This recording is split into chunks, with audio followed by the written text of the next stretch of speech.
महान हो।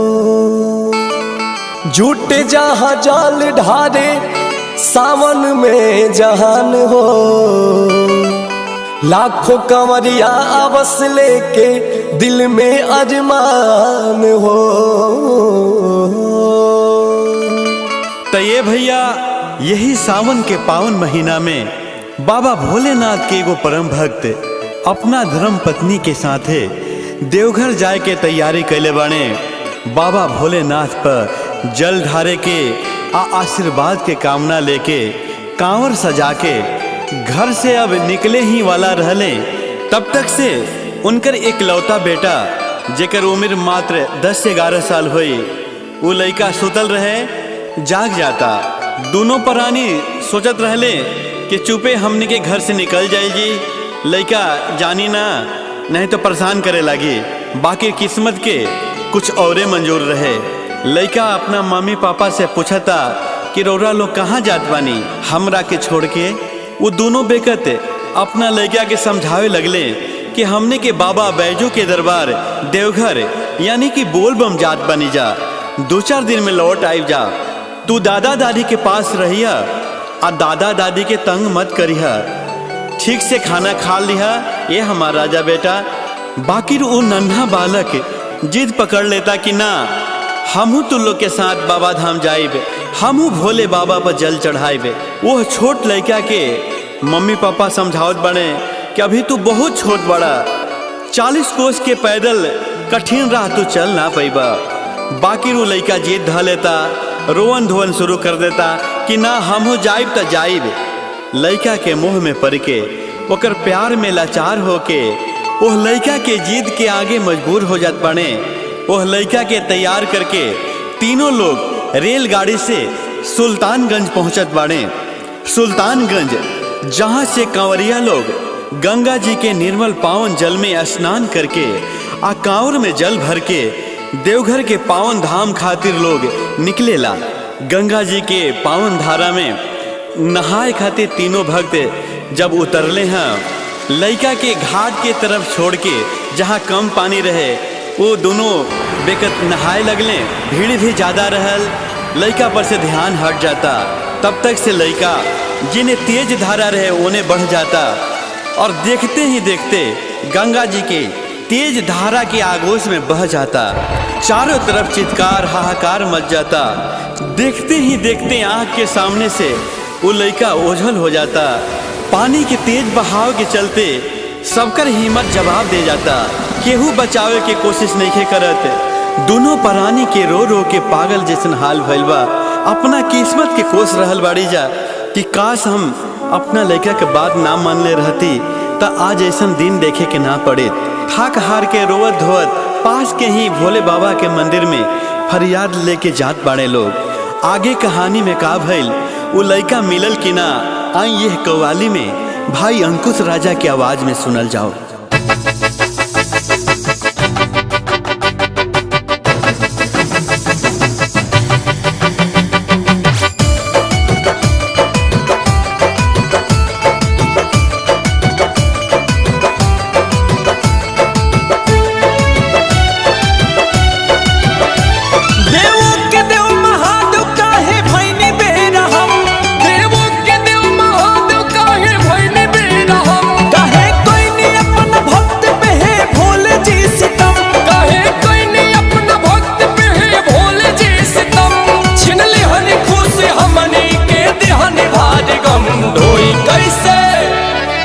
कैसे बाबा रावर कांवर लुट गईल दुनिया दर पे रौरा के, लुट गईल दुनिया दर पे रौरा के।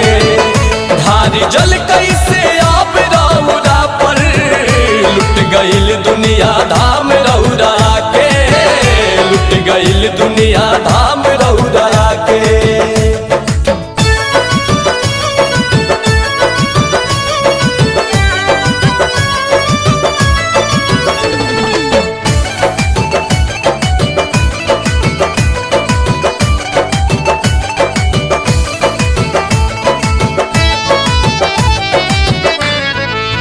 पत्थर के मूरत लागे पत्थरे हो गई जी, अतना निर्दयी कठोर काहे भैनी जी। अस लगा के हमनी धाम रौरायनी जी, लाल के छीन लिहनी काहे ना बचैनी जी। कहीं गो बेटा रहे कैसे अब रहब जा, कौन मुँह लेके जाइब घरे का कहब जा। सतन खेरौरा में भरोसा कैसे करब जा, लाल के लौटा दिना तदर पे रौरा मरब जा। दोनों भक्त भोले बाबा से गुहार कर रहल बड़े कि बाबा हमने के भक्ति में का कमी रह गई रहे। चौकठ पे सर पटक पटक के तोड़ दे हबदम, चौकठ पे सर पटक पटक के तोड़ दे हबदम। कारी है भोलेनाथ अपना भक्त पे रहम, हमने के जान जाई कहीं खाई के कसम। धोई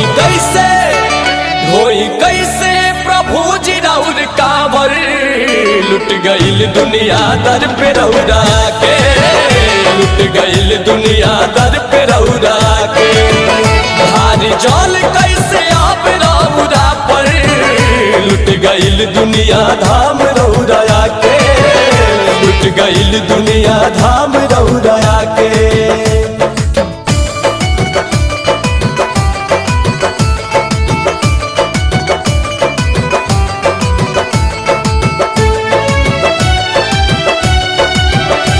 महिमा के राउर सोच अब के गाई, शक्ति पे सभे रौरा अंगुरी अब उठाई। सनबा झूठा आज माने हम गईनी जी, करके भरोसा झूठे दर्शन करे आईनी जी। ऐती न धार जल न बेटा जुदा होइत जी, करे जा ऐसे नाही फुट फुट के रोइत जी। हई भगवान तो बेटा के हमारा लौटा दी, हे भोले बाबा चमत्कार आज देखा दी। हे बाबा आज रौरा चमत्कार देखावे के पड़ी, हमार लाल की रौरा लौटावे के पड़ी। हे बाबा जबले जी आप रौर गुण गाइब हम सदा, जबले जी आप रौर गुण गाइब हम सदा।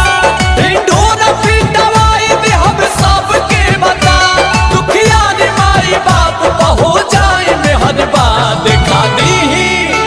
देखा दी है भोलेनाथ पावर, लुट गईल दुनिया दर पे रौरा के, लुट गईल दुनिया दर पे रौरा के। हार जल कैसे आप रौरा पर, लुट गईल दुनिया धाम रौरा के, लुट गईल दुनिया धाम रौरा के।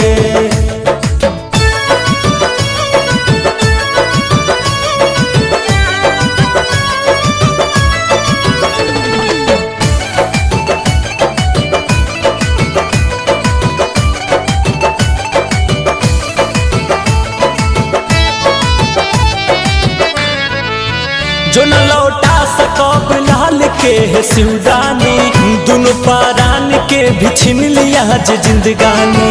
बिना मर्जी के रौरा पता नहीं हिलेला, दानी दयावान या सही जग नहीं कहेला।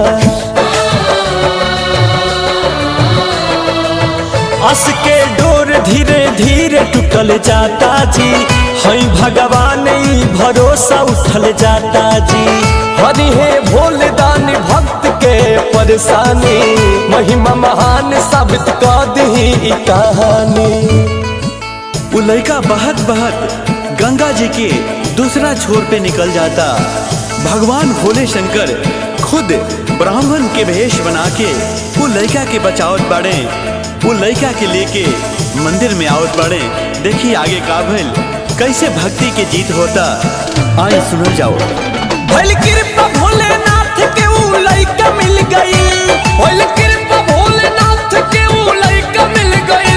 देखते ही माई बाप के चेहरा खिल गई, भगवान के दरबार में भक्ति के जीत भइल।